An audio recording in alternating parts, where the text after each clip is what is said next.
हमारी नमाजें जो हैं वो बेअसर क्यों होगी। यानी हम नमाज भी पढ़ते हैं, साथ झूठ भी बोलते हैं।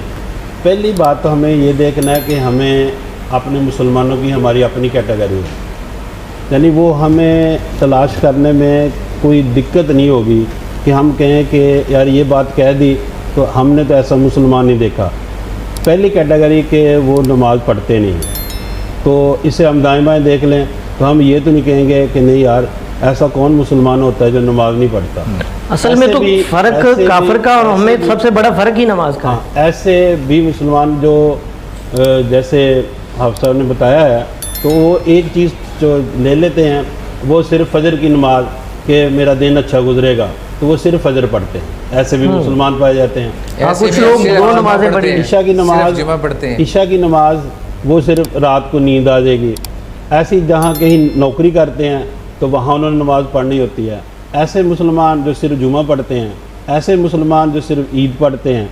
लेकिन 5 वक्त नमाज हर मुसलमान पर फ़र्ज़ है, तो हमने 5 वक्त नमाज। अब मैं ये बात साबित करूँगा कि नमाज के जो शुरुआत हैं वही इंसान को इतना पॉलिश कर देते हैं कि इंसान जो है वो बुराई करना तो बहुत दूर की बात है, बुराई के बारे सोच नहीं सकता। लेकिन हम नमाज भी पढ़ते हैं, झूठ भी बोल रहे होते हैं, सारी बुराइयां जो है वो हमें पाई जाती हैं। तो ऐसे में कहाँ, तो आप देखिए कि हमारी नमाज एक मुसलमान की फजर की नमाज से हमारी नमाज शुरू होती है। तो अभी उसने नमाज पढ़ी नहीं तो उसके कानों में अजान आती है। फजर की अजान में अजाफी अल्फाज हैं कि अस्सलातु खैरुम मिन नौम, तो जंग शुरू हो जाती है। शैतान आ जाता है, शैतान कहता है सोयर है।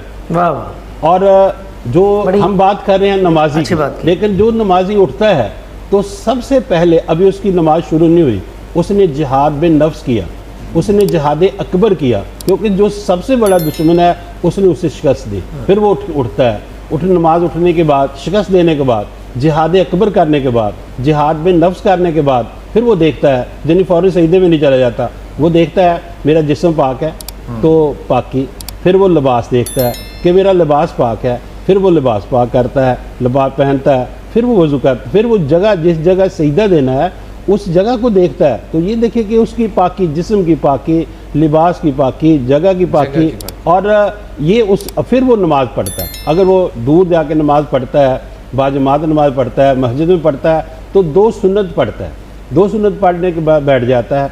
और वो 2 सुन्नतों में पढ़ता क्या है, जो मौलाना साहब ने पहले बताया, तो बड़ी खूबसूरत बात इन्होंने बताई कि हमें ये पता होना चाहिए कि हम नमाज में पढ़ते क्या हैं, तो इंसान की नेचर क्या है। इंसान की नेचर ये है कि कोई भी 7 दफ़ा कोई चीज़ कह ले तो उसे अंदर से आवाज़ आती है कि तू बहुत दफ़ा कह दिया। जिस तरह अल्लाह ने भी 7 आसमान बनाए, 7 ज़मीनें बनाई, 7 खाना काबा तवाफ़ किया जाता है, 7 दिन बनाए, 8वीं दफ़ा कहें तो ऐसे लगता है जैसे ज़्यादती।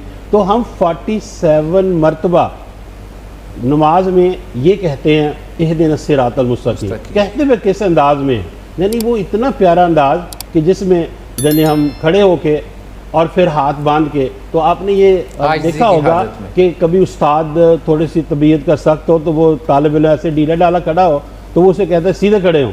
हाँ। इसमें भी एक फ़लसफ़ा है कि हम नमाज में जब सीधे खड़े होते हैं तो इंसान का दिमाग सीधा हो जाता है। फिर आम बचपन में प्राइमरी स्कूलों में वो स्टिक लगा के भी कह देते हैं कि हाथ बांध लें, तो उसमें और आज़ी आ जाती है। तो हम ये नमाज में बावज़ू होके सीधे खड़े होके और फिर और थोड़ा सा तसव्वुर कर लें, जो मैं पहले बात कर रहा था कि जो हम खड़े होते हैं तो जो जमादात हैं, पहाड़ हैं, तो वो इस तरह साकन खड़े होकर इबादत करते हैं, तो हम उनकी नकल कर रहे हैं। और थोड़ा सा तसव्वुर कर लें कि अल्लाह ताला तेरी पूरी कायनात के जो पहाड़ हैं वो इस तरह इबादत करते हैं। फिर इंसान रुकू में जाता है तो छुपाया बन जाता है, जितने भी पूरी कायनात के छुपाए हैं वो इस तरह इबादत करते हैं। फिर इंसान सजदे में जाता है, तो कुरान में बार बार आता है कि शजर अशजार जो हैं वो अल्लाह को सजदा कर रहे हैं, तो इंसान सजदा